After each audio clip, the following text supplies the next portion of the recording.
The fault. We believe that all men are created equal. To the magnificent mosaic that is America. From radio beacon to radio beacon. I have a dream today. Change has come to America. Believe me. Knock, knock.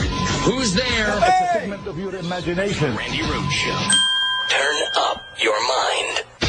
So, supposing we hit the body with a tremendous, whether it's ultraviolet or just very powerful light, and I think you said that has him in check, but you're going to test it. And then I said, supposing you brought the light inside the body, which you can do either through the skin or in some other way.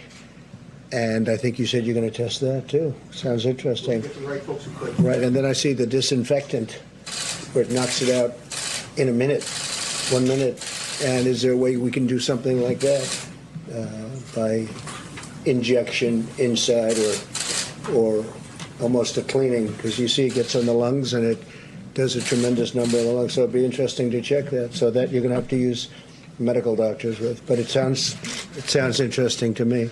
A lot of people have been talking about summer.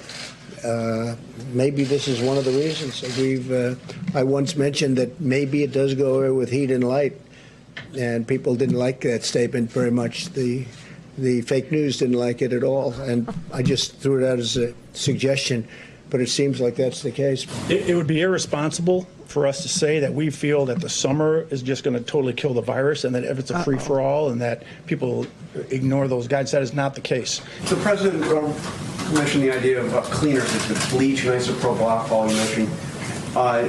There's no scenario that could be injected into a person, is there? I mean, No, I'm here to talk about the findings that we had in the study. We don't do that within that lab, our lab. So I would like you to speak to the medical doctors to see if there's any way that you can apply light and heat to cure.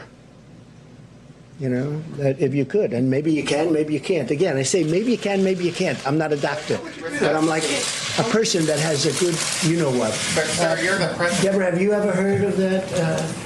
The heat and the light relative to certain viruses, yes, but relative to this virus? Not as a treatment. I mean, certainly fever is a good thing. When you have a fever, it helps your body respond. But not as, I've not seen heat or light. I think it's a great thing to look at. I mean, you know, okay? Respectfully, sir, you're the president, and people tuning into these briefings, they want to get information and guidance and want to know what to do. They're not looking for rumors. I'm the president, and you're fake news. And you know what I'll say to you? I'll say very nicely, I know you well. I know you well, because I know the guy. I see what he writes. He's a total faker. So are you ready? Are you ready? Are you ready?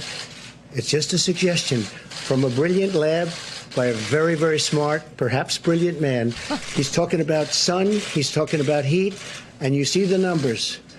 So that's it. That's all I have. I'm just here to present talent. I'm here to present ideas, because we want ideas to get rid of this thing. And if heat is good, and if sunlight is good, that's a great thing as far as I'm concerned. Does the president have syphilis? Did you see that? Did you see that yesterday?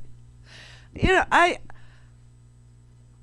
the odds are much better that he's just very, very stupid, but it does seem like tertiary syphilitic brain, although, you know,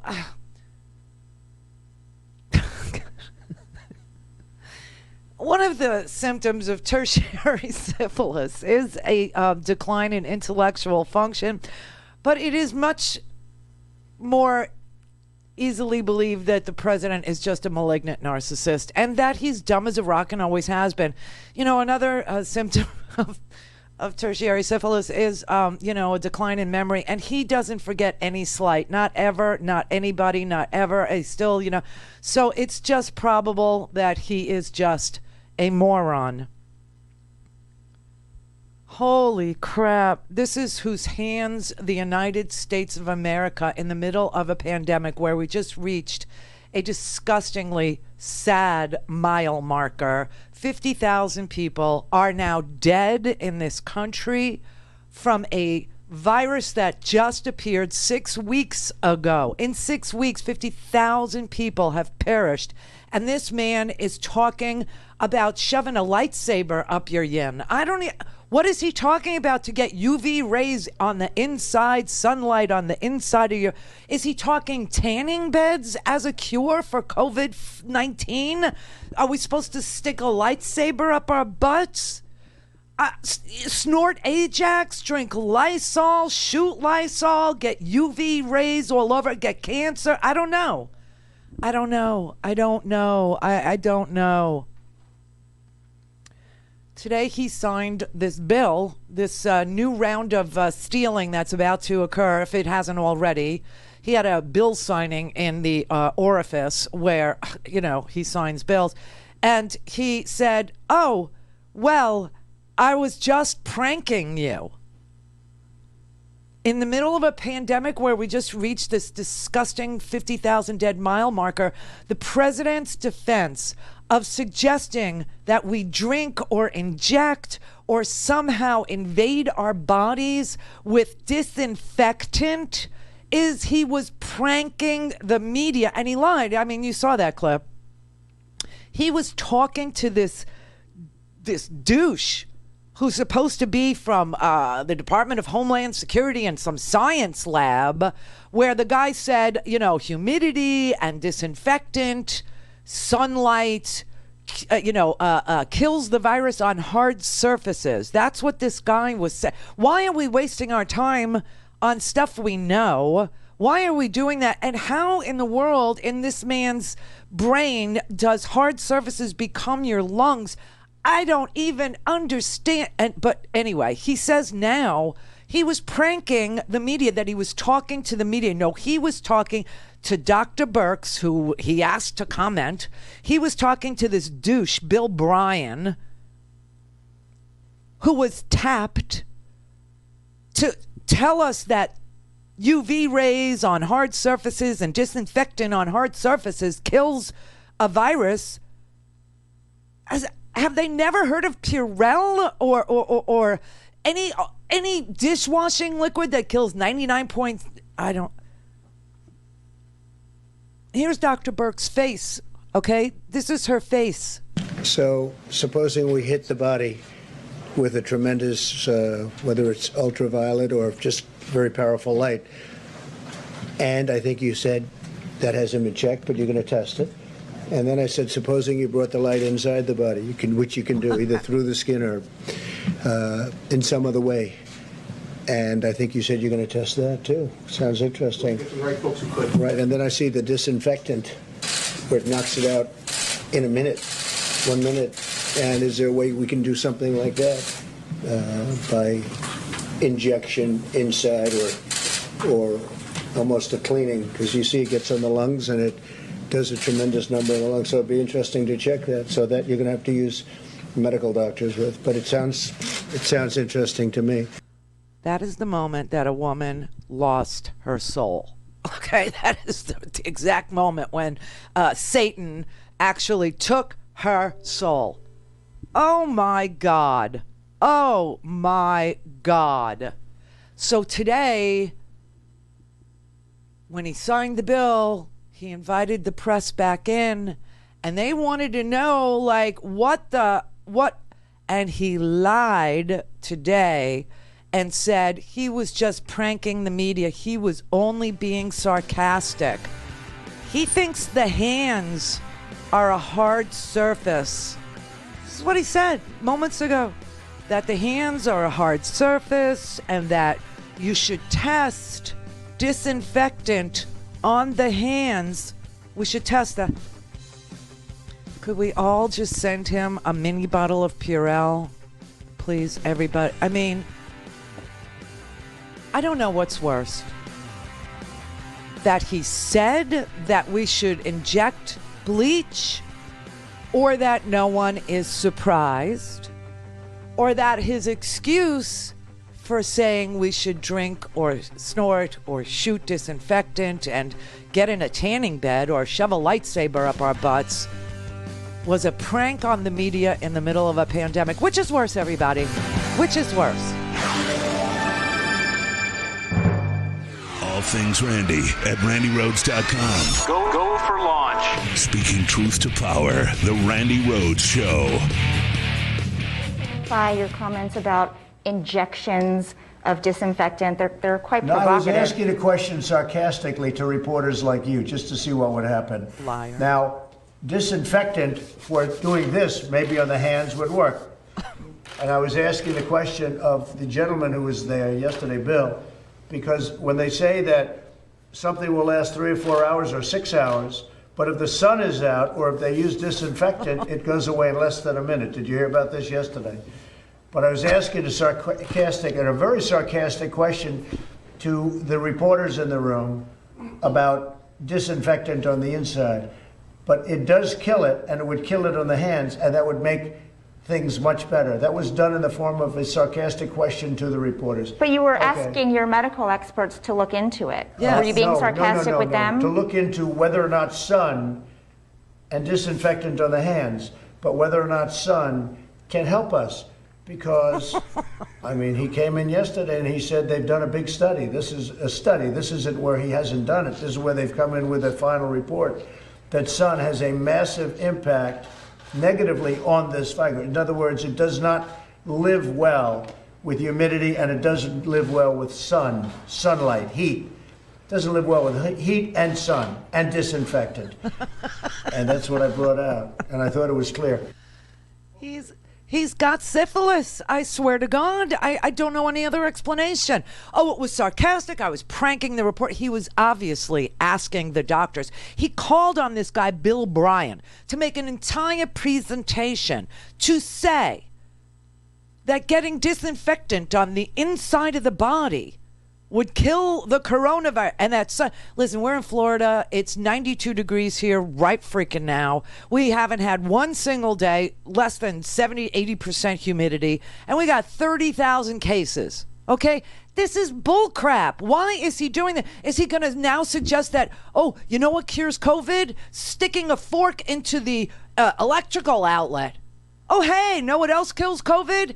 You put a plastic bag over your head after you take 12 oxys. That'll kill it.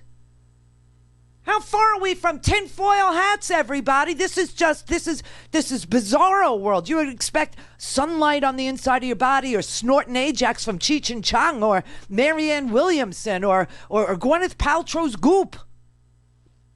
Oh, I apologize to Marianne Williamson. Somehow, even she would not go there. Gwyneth Paltrow, not so sure. But, I mean, honestly, now he's saying he's pranking, and then he goes on and on today. This is just a minute ago. Oh, no, it was sarcasm. But, you know, the hands are a hard surface. Just to clarify that, sir, are you encouraging you're not encouraging Americans to... No, of course, no. Of course, that was... interior-wise, it said sarcastically. It was put in the form of a question to a group of extraordinarily hostile people, namely the fake news media. Okay. Oh my God. So they needed to clarify that after. Well, of course, all they had to do was see it was just, you know, the way it was asked. I was looking at you. You know, I know. You're looking at Dr. Burke. What's that? You were looking at Dr. Burke. I was looking at Bill. I was looking at the doctor. I was looking at some of the reporters. I don't know if you were there. Were you there? I don't think you were there. I was there, and I watched you ask her. You were there. If you're there, I never forget. You were. I wasn't there yesterday. You were not. No, sir. Yeah, I didn't think you were there. Okay. Mr. President, I know that you continue to say you obviously. Okay, hold it 1 second. Any other questions from any other people? Okay, thank you very much, everybody. Holy crap. Oh my God. Just to follow up on the comments from yesterday, you said you were being sarcastic, but some people may have misunderstood you. Do you want to just clarify? Well, I wish they wouldn't. I wish they would. Well, I think I did, but I wish they wouldn't. But I do think this. Yeah, I do think that disinfectant on the hands could have a very good effect. Now, what? Bill is going back to check that in the laboratory. You know, it's an amazing laboratory, by the way. It's amazing, the work they do. So he's going to check. Because a hard surface, this is a hard surface, I guess maybe depending on whose hand you're talking about, right? But this is a hard surface. And disinfectant, the disinfectant has a unbelievable. It wipes it out. You know, you saw it. Sun and heat and humidity wipe it out. And this is from tests. They've been doing these tests for, a number of months. And the result, so that I said, well, how do we do it inside the body or even outside the body with the hands? And disinfectant, I think would work. He thinks would work. But you use it when you're doing your hands. I guess that's one of the reasons they say wash your hands. But whether it's washing your hands or disinfectant on your hands, it's very good. So they're going to start looking at that. And there is a way of, if sun itself, that sun has a tremendous impact on it. It kills it like in 1 minute. It goes from, hours to like 1 minute. It's dead. So I said, you got to go back and look. But I'd like them now to look as it pertains to the human body, not just sitting on a railing or sitting on a wall. I'd like them to look as it pertains, because maybe there's something there. They have to work with I'm not a doctor. They have to work with the doctors. But maybe there is something to light and the human body and helping people that are dying. He wants a laboratory that is attached to the Department of Homeland Security to look into Purell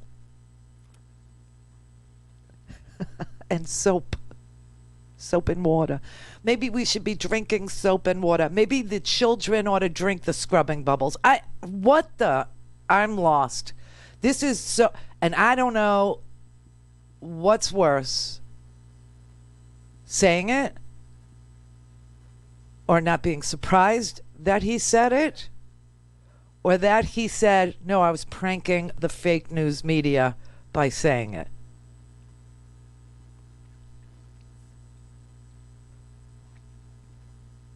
Brother David. Sister Randi, I have a new cocktail. I take 2 parts gin and 1 part vermouth, shake, don't stir, it bruises the gin, and then I top it off with an olive and a splash of Purell. It's the Quarantini. I was going to say, let's call it the Quarantini. Yes, of course. Just saying. Okay, here it is. Quick shout out to the chat room. You know what to do. I got 10 people who don't listen last week. Keep doing it. RandiRhodes.com. 1 million subscribers by the end of this pandemic. And follow me on Twitter at Randi Rhodes. Absolutely, at Randi Rhodes. You bet. Thank you. Okay, here's the thing. As you know, my late mother, the Olive, was a nurse. And I saw this up close and personal. She treated, among other things, she treated a lot of people with AIDS and blah, blah, blah, blah, blah. She had 3 different patients who had tertiary syphilitic syndrome. I don't think it's one or the other, Randy. I think he's a malignant narcissist who has tertiary syphilitic syndrome, and paresis is following. He's just not drooling. That's the only sign I haven't seen. The drool hasn't happened yet. We're in so much trouble. I know, dear heart. But there are still more of us. There are. And the post office must be protected. Oh, he talked about that today, too. I know. Oh, my God. All right, when we come back, I'll show you what he said about the post. I mean, the man doesn't have any clue. He's just clueless. An idiot. And that's why it's easier to believe he's just playing dumb as a rock than to insult people who are suffering with tertiary syphilis, who... Bingo. Thanks to your mom. I love you always. Call in, connect. To speak to Randi, call 561-270-3844. 561-270-3844. Antibiotics used to solve every problem. Now one of the biggest problems the world has is the germ has gotten so brilliant that the antibiotic can't keep up with it. And they're constantly trying to come up with a new. People go to a hospital and they go for a heart operation. That's no problem, but they end up dying from problems. You know the problems I'm talking about. I love the internet. Now that I finished the internet, I just love it. People are doing this now. They are literally doing this now. This is like the great. We hit the body with a tremendous, whether it's ultraviolet or just very powerful light. And I think you said that hasn't been checked, but you're going to test it. And then I said, supposing you brought the light inside the body, which you can do either through the skin or in some other way. And I think you said you're going to test that too. Sounds interesting. Get the right folks who could. Right, and then I see the disinfectant where it knocks it out in a minute. 1 minute. And is there a way we can do something like that by injection inside or almost a cleaning? Because you see it gets on the lungs and it does a tremendous number of the lungs. So it'd be interesting to check that. So that you're going to have to use medical doctors with. But it sounds interesting to me. Sarah Cooper, everybody. I gotta learn how to use TikTok. These are the best. These are the best. And you know, it's so pathetic that this is real, okay? And the only reason why it's funny is because it's real. Only the truth is really funny. I mean, here's... I thought we were way past chloroquine, didn't you? Didn't you think we were way past chloroquine and down? I mean, Stephen Moore, you know Stephen Moore, the guy that was supposed to be, you know, like his financial guru and couldn't because of some sexist crap he said about women and, you know, other. So Stephen Moore is suggesting that we literally wear space suits. No, I'm not. Space suits, lightsabers, tanning beds, whatever. Tinfoil hats. I don't know what territory we're in. This is true. This is from Newsweek magazine. Stephen Moore, a member of Trump's economic task force, spoke to the New York Times this week about restarting the U.S. economy, saying he's been advising the president about how we really get things opened as soon as May 1st. Quote, I was thinking this morning, don't do it, Stephen. I was thinking this morning, and this is just kind of a thought experiment because I was thinking about this. Why don't we just put everybody in a space outfit or something like that? No, seriously. The Times reporter asked Stephen Miller, quote, well, we would have to make these space outfits. And he said, quote, I mean, just thinking out loud, and maybe this is a crazy idea, but instead of just locking down the economy, putting everybody in kind of, oh, you're right. You'd have to make 200 million of these, but it wouldn't have to cost $3 trillion to do that. I mean, we're looking online, and I mean online, there are these kinds of suits that they're building now that you're not exposed and your breath, you breathe like a ventilator.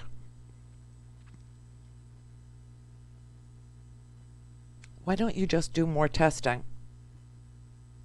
Spacesuits, tinfoil hats, injecting, Lysol actually had to put out a report today telling people not to inject it. On the heels of President Trump's comments about disinfectants, the company that makes Lysol, believe it or not, had to issue this statement. This is because of what the president suggested yesterday about injecting disinfectant.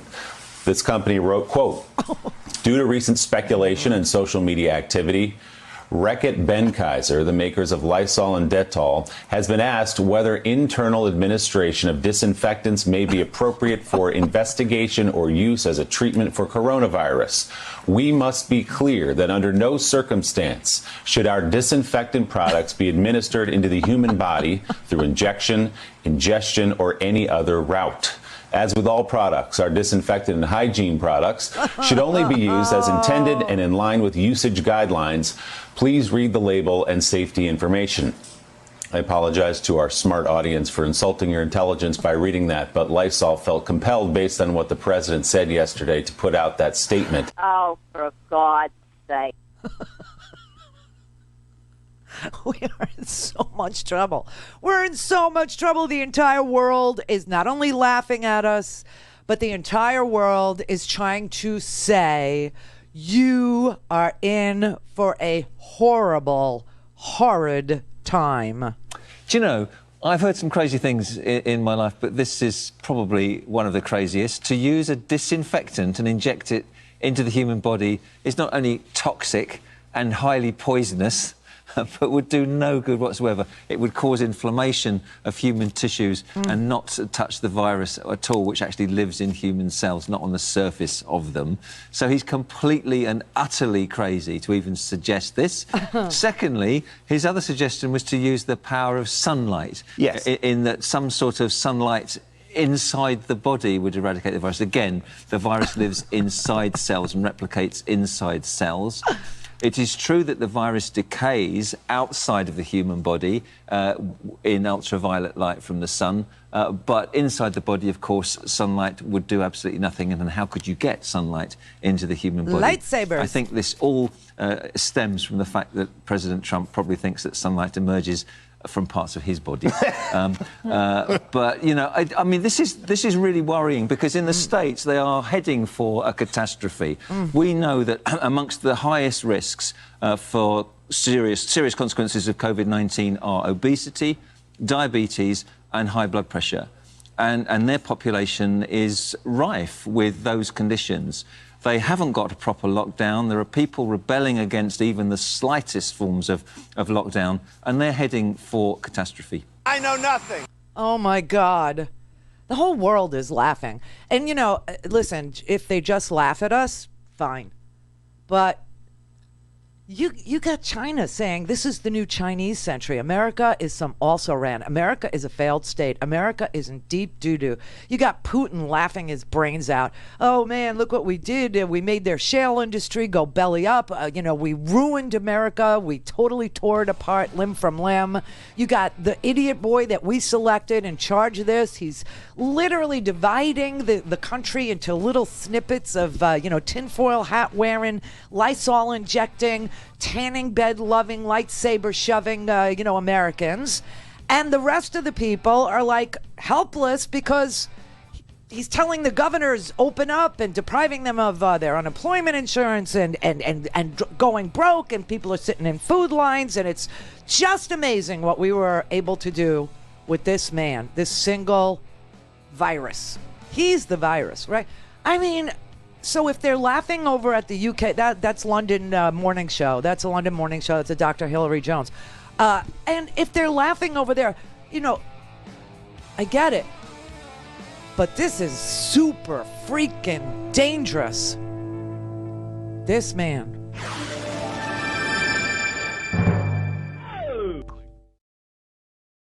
This is the Randi Rhodes Show. To speak with Randi, dial 561-270-3844. That's 561-270-3844.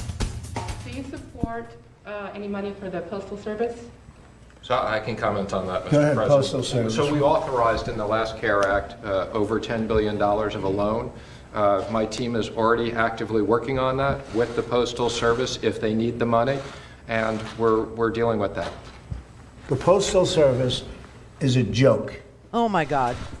Because they're handing out packages for Amazon and other internet companies, and every time they bring a package, they lose money on it. That's not true. So Amazon and other internet companies and delivery companies are dropping all of their, not all of them, but a big portion of packages and whatever else they're doing into a post office. And the post office is supposed to deliver the packages, and they lose a lot of money. No. The post office should raise the price of a package by approximately 4 times because they don't raise them. For some reason, these people have been in there a long time, but for some reason, they're very cozy with some of these companies. You just hate Jeff Bezos. And they don't raise the price of a package. Yeah. And if they raise the price of a package like they should, 4 or 5 times, that's what it should be. Or let Amazon build their own post office, which would be an impossible thing to do. They're doing it. Because the post office is massive and serves every little piece of the country. The post office, if they raise the price of a package by approximately 4 times, it'd be a whole new ball game. But they don't want to raise because they don't want to insult Amazon, and they don't want to insult other companies perhaps that they like. Yeah. The post office should raise the price of the packages to the companies, not to the people, to the companies. And if they did that, it would be a whole different story. Do you agree with that, Steve? I do, and actually we are going to put certain criteria for our postal reform program as part of the loan. And we're looking forward to the board is recruiting a new postmaster general and doing postal reform. Well, you know, here's the truth. The post office already has the infrastructure that it needs and has always had to complete any delivery of anything. And so it doesn't cost them extra money to deliver any package from anywhere to anybody. That's number one. But Amazon packages are considered, there's two kinds of mail. There's monopoly mail, which is what we send with the little stamp, 49 cents on there. And then there's competitive packages. Amazon is competitive packages. And you have to have a 5.5% profit. Post office not only meets the 5.5% profit from using the infrastructure it already has, it's going to your house anyway to drop off a package, okay, which would make that worth about $1.6 billion to the post office. But the actual contribution from competitive packaging and the post office delivering the last mile was $6.8 billion. That is around 25% of the competitive package profit that the post office makes, although the post office is, already going to your house. What's happened here is that Amazon understands that they are paying billions of dollars to the post office already, and that is why you see these new Sprinter vans everywhere now with Amazon written on them. Amazon is doing their own build out. That would result in a big drop in the revenue the post office gets. And the reason why the post office doesn't raise the price is because A, they're already making a huge profit off of Amazon, and B, if they do raise the price anymore, Amazon will just invest more and quickly in their own build out, which you can see they're doing if you just open up your eyeballs and notice that one day I saw an Amazon gray Sprinter van. The next day I saw 4. The next day I saw 8. Then one day I was going to work and I saw a whole fleet of them going down a main street in Lake Worth, Florida, like 10, 20 of them. Sometimes you know how you see all the school buses at one time? That's what it was like, okay? This man is an idiot. He wants to kill the post office because he doesn't want us to vote by mail. In fact, Joe Biden, they're doing everything online. A lot of people aren't seeing Joe Biden. They're not hearing from Joe Biden. My own household's like, where is Joe Biden? Where? And I said, well, he's online. Well, we're not. We're watching these moronic, rallies he has every freaking day. There's no room in the media for Joe Biden. It's wrong. It's wrong. But this is why you need a fairness doctrine. But anyway, so Joe Biden has this virtual fundraiser last night. And during this virtual fundraiser, he actually says that he's pretty sure that Donald Trump is going to postpone the November 3rd election. He's pretty sure. Now, the president can't do that. The states are responsible for their own elections, right? And you'd need an act of Congress to move the date. But if Mitch McConnell is talking about things like letting states go bankrupt, which also he would have to pass a law allowing states to go bankrupt, and today Andrew Cuomo, the governor of New York, dared Mitch McConnell to do that. He literally said, I dare you to pass a law that allows states to go bankrupt. I dare you. If you wanted to send a message to the bond market, the municipal bond market, or if you wanted to send a message to the world that America was a failed state, it was an also-ran, it was done, it was finished, it was over, you would pass a law that says the states can now declare bankruptcy. Because Mitch McConnell's state takes in much more from the Treasury. They're takers. These red states, they're takers. Blue states are givers. Know why? You know why blue states are blue? Because people in blue states tend to live in cities where commerce occurs. And they pay extraordinary taxes. They get extraordinary services. They get world-class schools. They get hospitals. They get fire. They get police. They get EMTs that respond to them in under 4 minutes. They get a lot of stuff. But the red states, they get bailed out year after year after year by the blue states. Excuse me one second. Let me just go back to the self-proclaimed Grim Reaper, Senator McConnell. for another second. He represents the state of Kentucky, okay? Okay. When it comes to fairness, New York State puts much more money into the federal pot than it takes out, okay? At the end of the year, we put in to that federal pot $116 billion more than we take out, okay?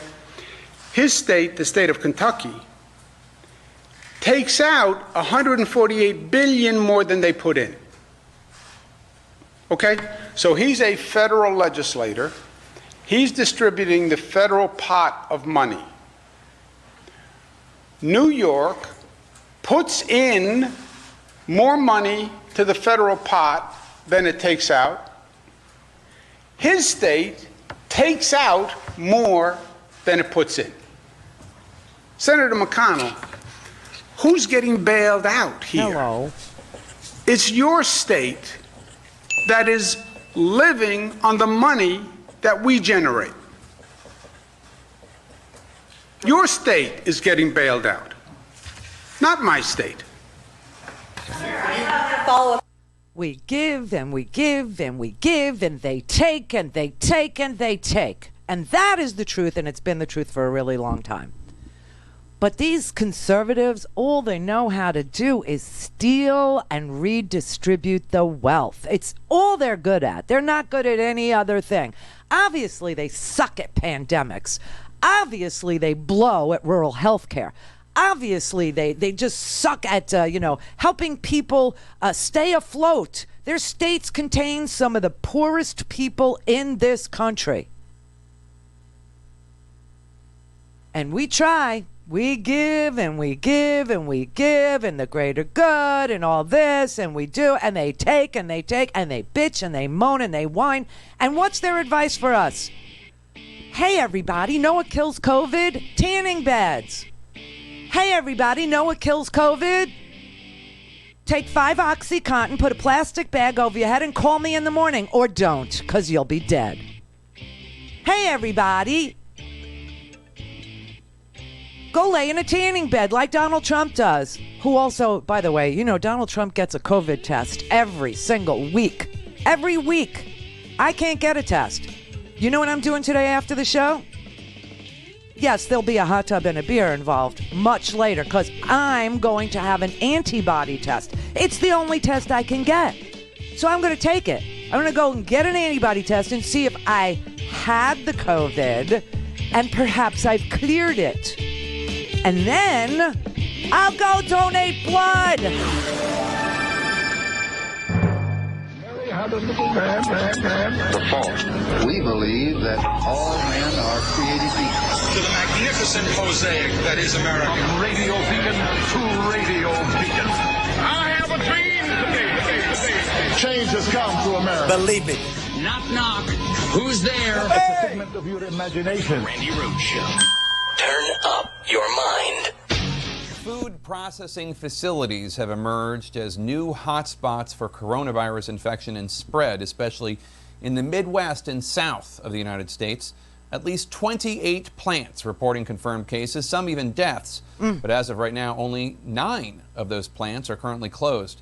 Tyson closed its largest pork plant in the small town of Waterloo, Iowa yesterday. There are now 380 confirmed cases in that town, mostly related to the Tyson plant.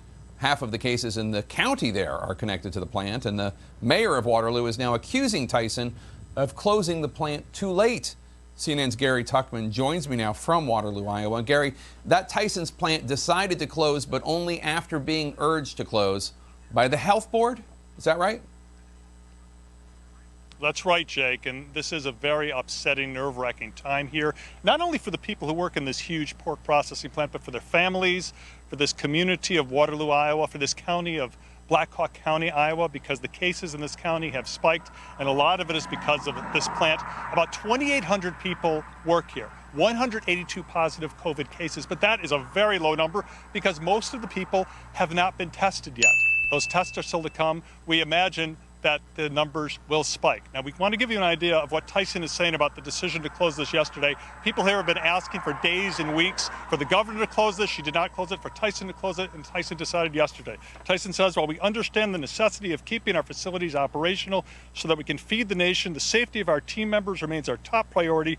The combination of worker absenteeism, COVID-19 cases, and community concerns has resulted in a collective decision to close. Many of the employees very concerned. They don't think Tyson did enough while they were inside there. I want to give you a look at what one employee told me about what he said to his company when he made a phone call last week. So you called HR and you said what? I was concerned about the coronavirus being in the plant, and I was scared for me and my family. And what did HR say to you? They told me I was safe, and they told me that everything was okay, and they told me I'll have a better chance catching the coronavirus going out to Walmart than in Tyson. Come to work, you safe. And did you believe them? I wanted to believe them, and then I needed that money at the same time, so I went to work. That man, Ernest Latiker, has been tested for COVID on Monday. He hasn't gotten his results back yet. He is very scared. That was Thursday. That was yesterday. He still hasn't gotten his test back. I mean, this is just unbelievable. And it's just all across the Midwest. It's in nursing homes. It's in prisons. You know what these places have in common? A, an underclass lives there, works there. And B, very tightly packed people. And no testing. What could happen? You know, this is just so unbelievable. So now you have across the country, you have some big cities on the coasts that are seeing a leveling off or a plateauing of the COVID cases, but you're seeing a staggering number of towns across the Midwest, towns across the places where we have these meatpacking plants and other factories that are becoming these hotspots. So Tyson Foods closed the Waterloo, Iowa plant. They also closed a plant in Columbus Junction earlier this month. Then Wednesday, they said they were closing the plant in Logansport, Indiana.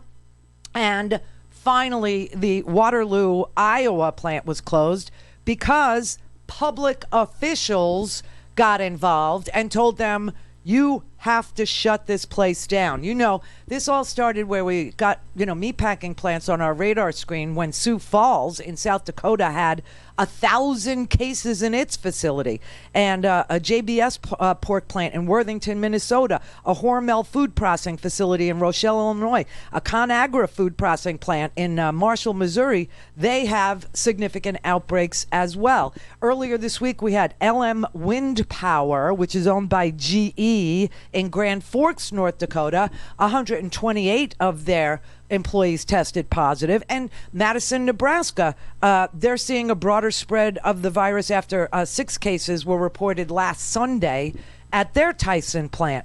I mean, this is just so unbelievable. You're talking about communities with like 2,400 people, communities with 3,000 people. One plant had 1,000 cases in the plant, okay? And you've got like the governor of Nebraska, Pete Ricketts. Of course, he's a Republican. He declined to issue a stay-at-home order, gradual reopening, blah, blah, blah.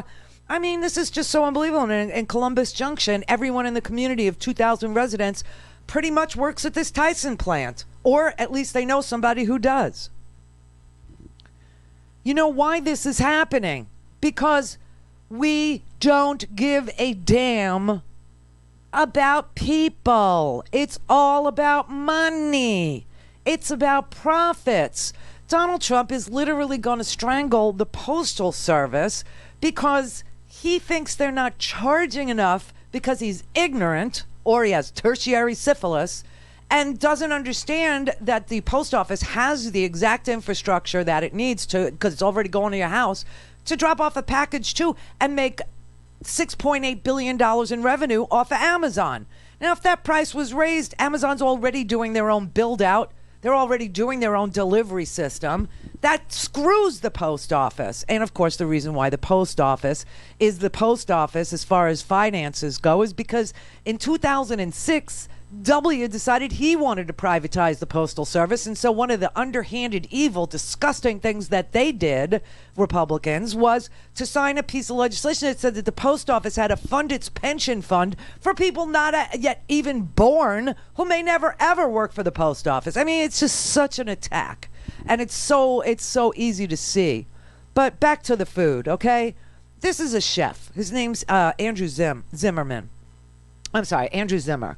And he was explaining last night very clearly how we think of our food processing employees. We've created an underclass to process and serve our food. We have gotten away with creating horrific conditions in factories, farms, and fields. You have to remember, the meatpacking industry has always been notorious for poor working conditions, even predating the coronavirus pandemic. Meat and poultry employees have the highest illness rates of all manufacturing employees. And because so many of them are living check to check, they're less likely to report injuries and illness.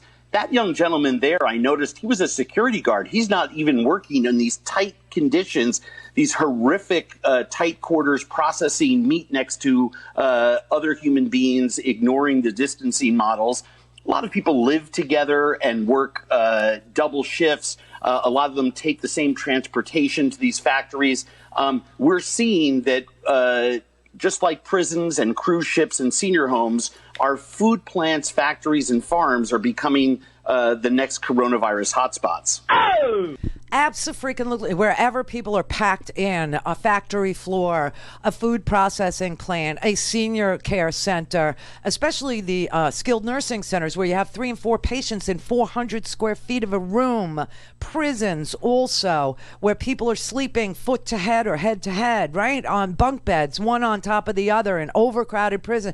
Where and you know, this is why you should care about prison. Okay, you're going to say, well, they're criminals, you know, who cares about them? Well, there are corrections officers that go in and out, okay? And if you can't make yourself care about a human being who didn't get a death sentence because maybe they sold something they shouldn't have sold, and now they're in prison for 10 years because they sold something you wanted, but you don't want to know where it came from, right? They didn't get life in prison. They didn't get the death penalty. Okay, but I can't make myself care about them. All right, can you make yourself care about the people who work there? Those people are in those same quarters tending to the orderliness, let's say, of the prison, and then they're going home to their families, and they're going to the 7-Eleven, and they're going to the Costco, and they're going to the grocery store, and they're going to the Walmart, and they're buying meat, and they're touching things. I mean, what is wrong with people? Well, I can't make myself care. Then don't. Don't make yourself. But can you make yourself think it through all the way to the end where it ends up in your freaking lungs? In your kidneys? No, I can't.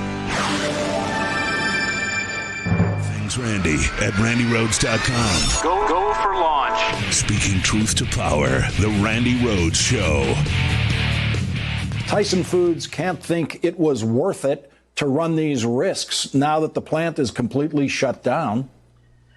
You would think, but this is one of those areas where we have put profits ahead of people. And the current administration has abdicated responsibility for these workers. You have to remember that despite the coming breakdown and despite the fact that our food system is now wobbling, not because we don't have enough food, in other words, enough chickens in the field or enough seeds, cucumber seeds to put into the ground, but we don't have enough people to actually be performing the work. And these are jobs that a lot of people don't want. The breakdown in the chain is going to occur because of the people. The U.S. House of Representatives on Tuesday put forth a bill requiring OSHA to issue enforceable safety standards to protect these workers.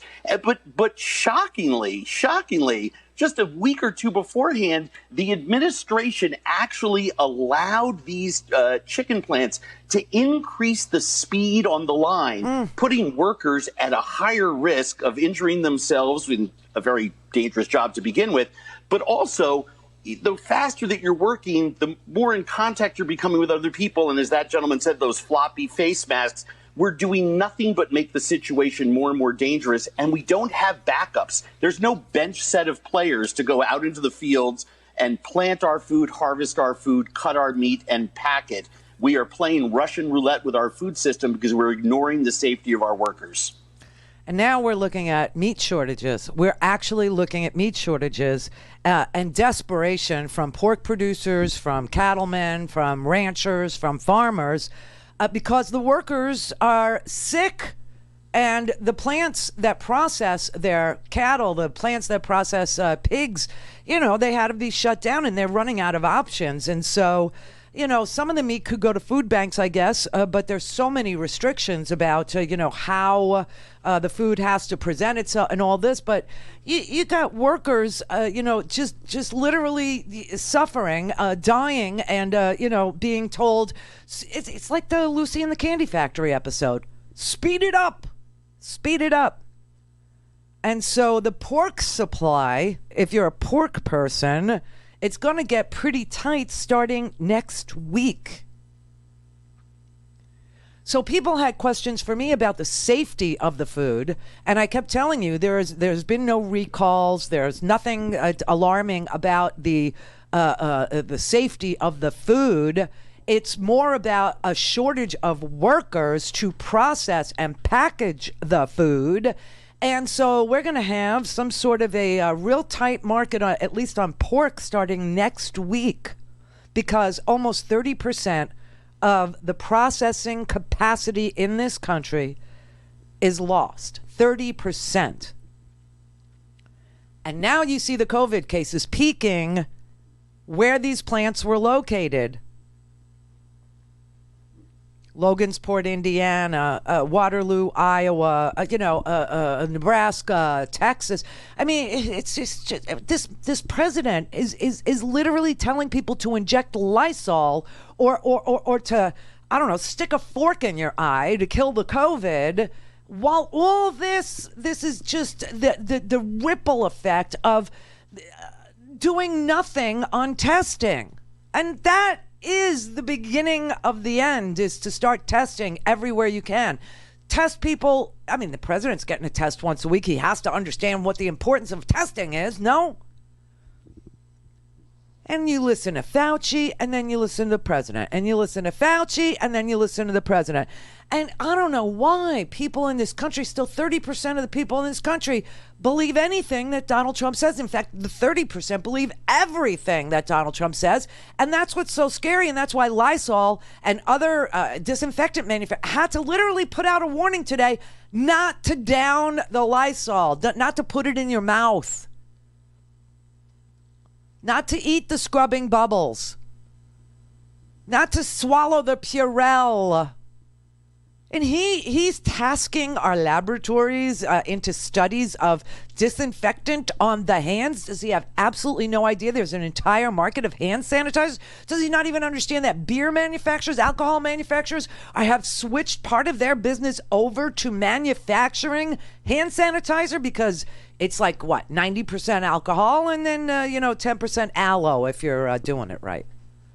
I don't know what the plan from this president is or why. I mean, I understand the testing. I get that. He never wants the numbers to be what the numbers are. I mean, we're probably going to hit 1 million cases by Monday. We're at 886,213 cases right freaking now. We have over 50,000 deaths. We're just about to see the ticker go to 51,000. Probably by Monday, you will see 60,000, or at least Tuesday or Wednesday, 60,000 dead people. He said 17,000 people in the H1N1 flu pandemic over the course of an entire year, something for which we now have a vaccine, was a failure. In 6 weeks, we have almost 1 million cases in this country, and 50,000 people died in 6 weeks. People have got, they can't go to work. They can't process food. They can't pick food. Nothing can get done. This man has paralyzed the entire United States of America. And the whole time he's doing it, he's literally saying, I'm pranking the media, or you're fake news, or, I mean, what he said to Philip Rucker last night was really sick. After after the presentation we just saw about the heat and the humidity, is it dangerous for you to make people think they would be safe by going outside in the heat, considering that so many people are dying in Florida, considering that this virus has had an outbreak in Singapore, places that are hot and are humid? Here we go. The new headline is Trump asks people to go outside. That's dangerous. Here we go. Same old group. You ready? I hope people enjoy the sun. And if it has an impact, that's great. I'm just hearing this, not really for the first time. I mean, there's been a rumor that, a very nice rumor that you go outside in the sun or you have heat and it does have an effect on other viruses. But now we get it from one of the great laboratories of the world, I have to say. Covers a lot more territory than just this. This is probably an easy thing, relatively speaking, for you. I would like you to speak to the medical doctors to see if there's any way that you can apply light and heat to cure. You know, if you could, and maybe you can, maybe you can't. Again, I say maybe you can, maybe you can't. I'm not a doctor, but I'm like a person that has a good, you know what. But sir, you're the president. Deborah, have you ever heard of that? The heat and the light relative to certain viruses, yes, but relative to this virus? Not as a treatment. I mean, certainly fever is a good thing when you have a fever. It helps your body respond. How could she sit there? I've not seen heat or light. I think it's a great thing to look at. I mean, you know, okay. Respectfully, sir, you're the president, and people tuning into these briefings, they want to get information and guidance and want to know what to do. They're not looking for rumors. I'm the president, and you're fake news. And you know what I'll say to you? I'll say very nicely, I know you well. I know you well, because I know the guy. I see what he writes. He's a total faker. So are you ready? Are you ready? Are you ready? It's just a suggestion from a brilliant lab by a very, very smart, perhaps brilliant man. Oh, God, help us. Fatality. Call in, connect. To speak to Randi, call 561-270-3844. 561-270-3844. And I like China. And I like President Xi a lot. I think he's a friend of mine. He may not be a friend of mine anymore, but I think he probably respects. From what I hear, if you look at Mr. Pillsbury, the leading authority on China, he was on a good show. I won't mention the name of the show recently. And he was saying that China has total respect for Donald Trump and for Donald Trump's very, very large brain. I swear the internet is the only thing that's getting me through all this. It's the only thing. It's the only thing, and I love it. Georgia is opening up today. Anybody want a tattoo? Anybody? Anybody? I don't know how I'm going to get my hair done from 6 feet away. I don't know how I'm going to do that, but we're very creative. Don't you think Burks ought to just quit? I mean, this woman has sold herself. And what did we say? When we first started this thing, this podcast, we actually said to you that when it was before Donald Trump was inaugurated, all this carnage, remember that? All the carnage this carnage is going to come to an end. Look at the carnage. You know, we're almost up to 58,000. You know, 58,000 is a big number. You know why? Know why? Because that's exactly how many 19-year-olds we lost in Vietnam. Yeah, 58,000 men, 58,000 men, women died in Vietnam, and we're about to have one in 6 weeks here in this here country. How bizarre. Who ever thought? But I told you that anybody that goes to work for him is going to sell their soul to the devil. They're going to need to make that deal, and that the devil takes the payments in installments. Like piece by piece, you are going to lose your freaking soul. I don't know how Burke sits there. Go shop for a scarf or something. Get the hell out of there. I don't even know. I don't even know how they're doing it. And I know that they're telling themselves what everybody told themselves, what Mattis told himself, what what's his name? Don McGahn told himself. I mean, they all told, well, if we weren't here, Flynn and not Flynn, but John Kelly. Oh, if we weren't here, this man would be off the rails. We have to keep him on the rails. That's what we're here for. And they couldn't take it. There is no help for this man. There is nothing he can do that is positive for this country. Nothing. Everything this man touches literally, truly, honestly dies. It dies. Every business, every person, every state, every governor he endorsed, every one of these people are killers. All of them. It's just so unbelievable. But,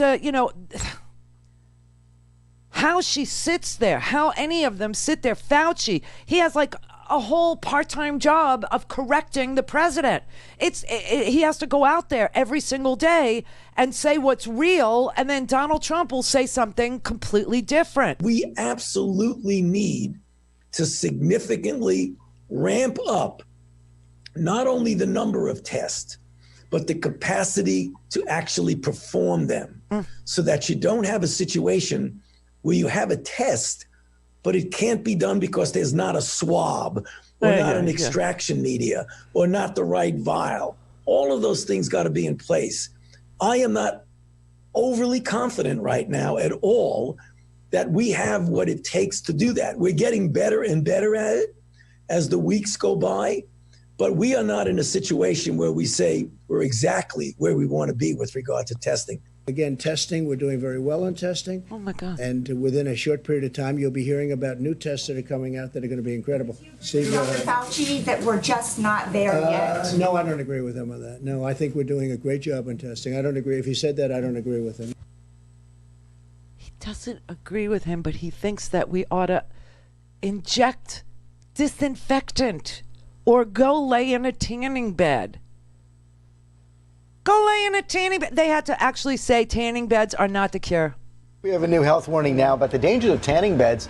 We already know the cancer risk, but a new study reveals thousands of people are sent to the emergency room every year with other serious injuries.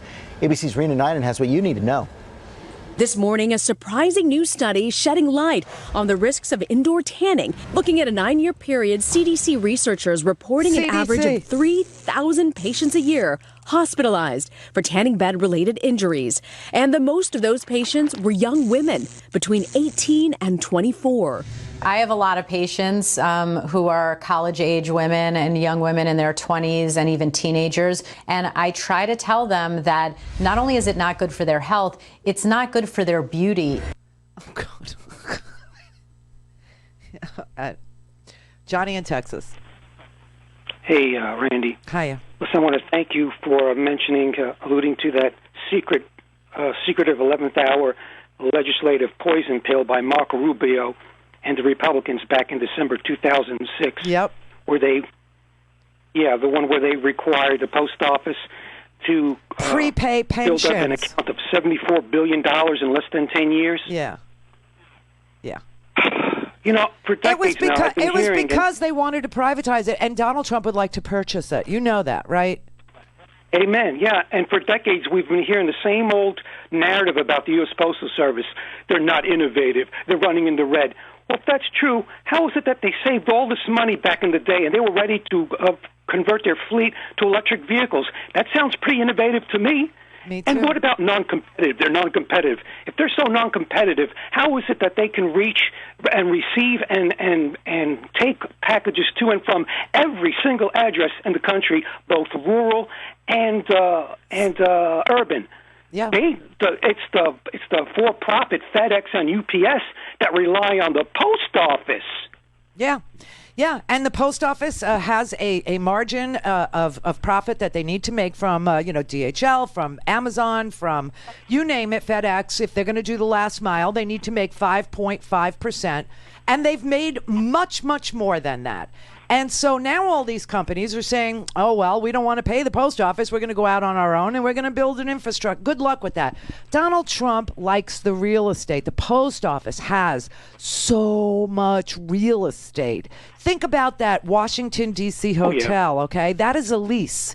Who is he leasing it from? They're salivating at that just like they do. They salivate all that money sitting in the Social Security fund. You don't think they want their banks to friends in Manhattan to grab hold of that? Right. It's all about privatization and having the top, come in, swoop in like vultures that they are and tear apart these public services that are amazing. I'm always amazed at the mail. The mail blows my mind. And in fact, I tried to live in Costa Rica for a little while after I retired from terrestrial radio for the most part. And I couldn't because they didn't have mail. And it drove me crazy that I couldn't online shop, that I couldn't get anything in the mail. I couldn't do anything. They don't have a mail service. No one there has an address.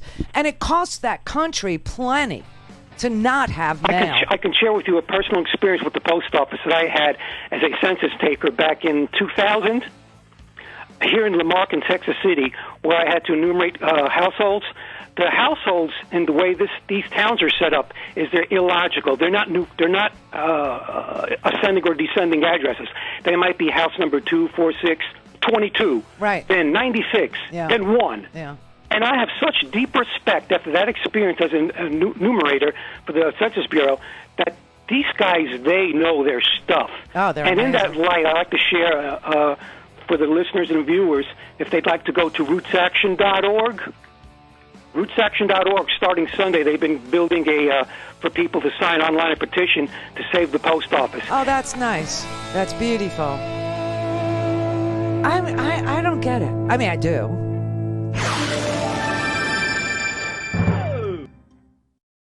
This is the Randi Rhodes Show. To speak with Randi, dial 561-270-3844. That's 561-270-3844. To be clear, I personally am advocating for 30 million tests a day, not 30 million a week. So I think we need to go even farther than the Rockefeller report asks. But then let's think about whether that's feasible.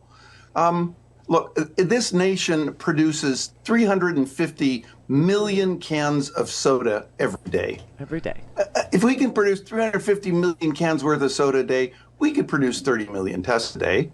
Now, what does it take to get all that soda? We pay the people in the soda industry about $45–50 billion a year to produce all that soda. If we just spend as much money on tests as we spend on soda, we could have all the tests we need.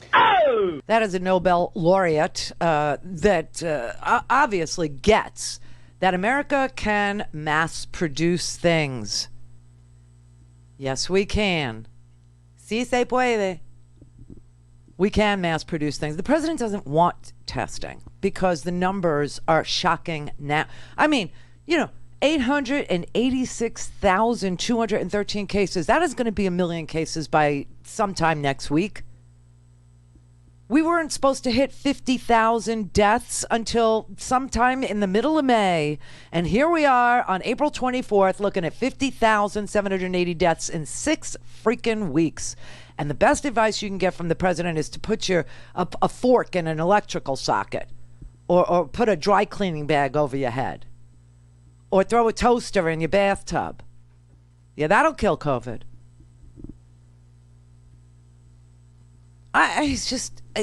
It's mind-blowing how people really thought that a malignant narcissist who had never been a success at anything he ever did except promoting himself, okay, a guy who every company he owned went bankrupt or was sued for fraudulent activities like the Trump University thing, which happened during the election.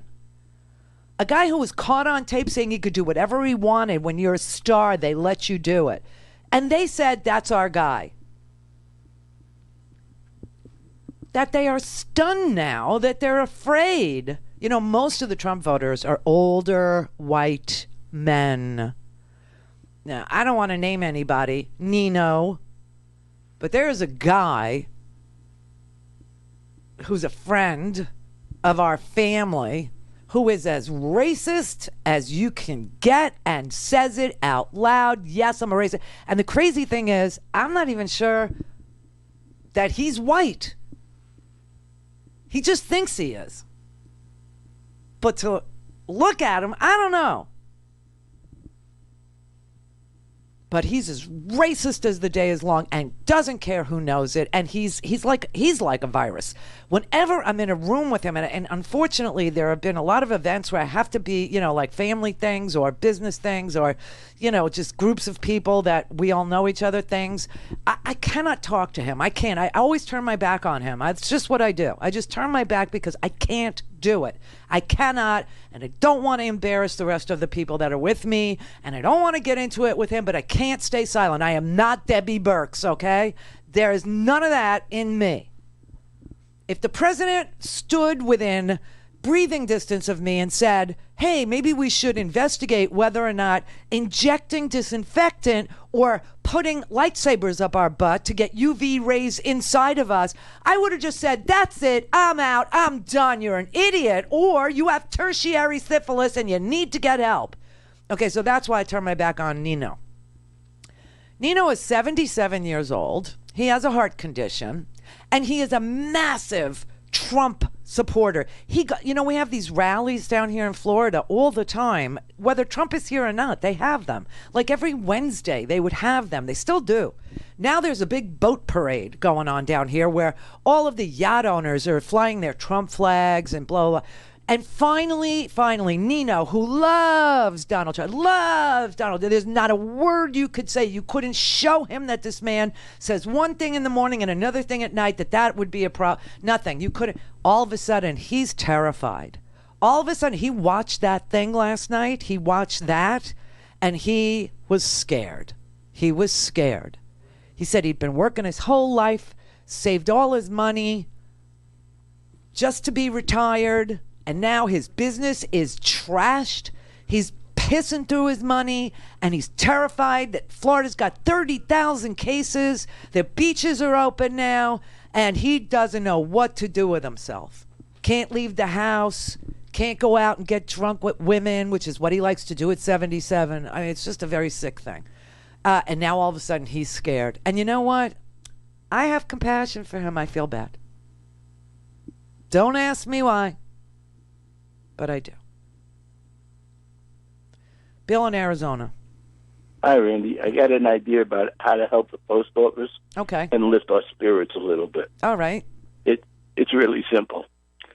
Everybody mails somebody they love a mask. You don't have to leave your house. Your post office, your mailman will pick it up for collection at your house and put it into the delivery. He'll know what you're doing. The people you're sending the mask to will know what you're doing, and everybody's good. Put an extra stamp on it. Give them a loan. Give them some free money. That's a great idea.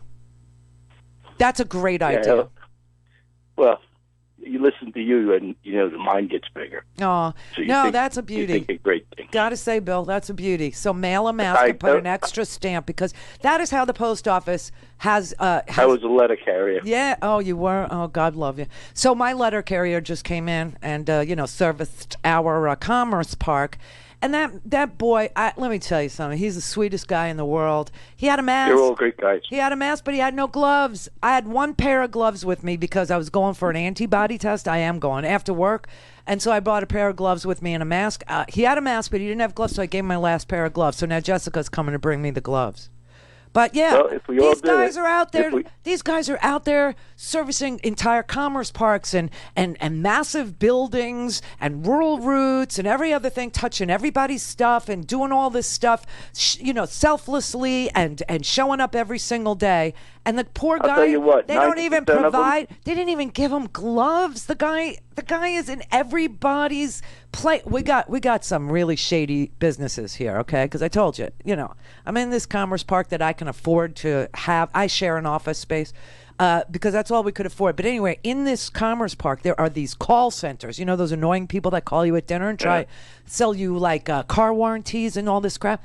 So there's about 20 people stuffed into one of these offices 2 doors down from me. None of them wear gloves. None of them wear masks. And they're all on top of each other down there. That place is never closed. And the mailman is in there. The letter carrier is in there every day servicing them too. I hope you'll remind people every once in a while. Yeah, I think it's a great idea. I like it a lot. So Bill in Arizona is saying we should just take one mask and mail it to a friend. Your friend will know what you're doing and put an extra stamp on the little envelope, because that is how the post office makes money, from selling postage. That's the only, they're not allowed to sell any other thing except delivery services and postage. That's a beautiful, beautiful thought. I love that thought. I'm going to do it. I'm going to do it. Wayne in Iowa. Yeah, my question to you. I am a rural route carrier, but my question is, do you think the unionization of like the meatpacking plants, the nurses, you think that's going to come back stronger? Or yes. Are you going to see lot of no. Are you going to see a lot of lawsuits from this coronavirus happening at those meatpacking plants or these hospitals? You bet. Both. Vice versa. Both. I think you're onto something really big and really smart here. I know the nurses' unions are suing the facilities that would not protect them for the conditions under which they were forced to work. And I imagine that the meat packers will do the same thing. I would love to see, let me put it this way. The president obviously lit a match. You know how when you can't steal another nickel and you can't borrow another dime, you can't buy another case of booze, you light a match, right? You burn the place down. That's what Donald Trump is doing to us. He's burning the place down. And after that, we have a chance to remake it, to rebuild it, to make it better, to redesign it. And yes, I think the unions, the nurses, school teachers, postal workers, meat packers, all the people that got terribly hurt here, the healthcare workers that some of them belong to the SEIU, but others of them, like in Florida, right to work states, they don't. These people who are going to these nursing homes, they need to unionize. And I think it's a real rare opportunity. And I think it's really smart to see it. Do you think I gotta go. Nursing homes are going to get sued too? Yeah. Well, I don't know. They might give them some sort of immunity. You know how immunity works. Release them from liability. It's so corrupt. But we got a chance here. Have a week.